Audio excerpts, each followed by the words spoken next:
وفيه من الإيجاز ما حير الفكرة، وأي بليغ ما تغنى به فخرا.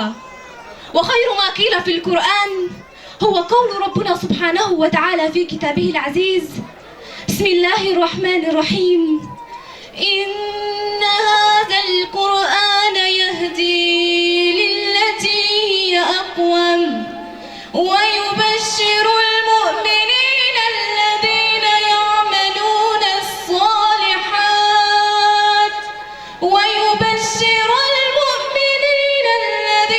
يعملون الصالحات أن لهم أجرا كبيرا.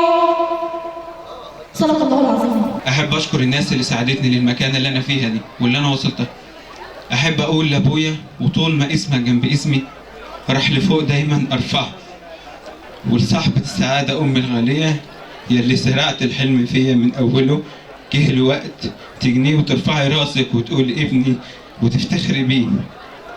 ويا رب دايما أكون عند حسن ظنكم وتشوفوني من نجاح لنجاح. الحمد لله كما ينبغي لجلال وجهك وعظيم سلطانك لما جعلتني فيه. شكرا.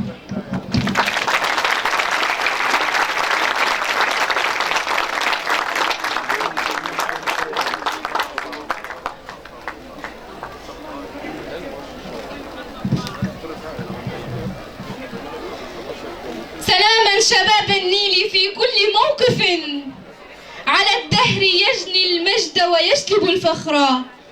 تعالوا فقد حانت أمور عظيمة، فلا كان منا غافل يصم العصر.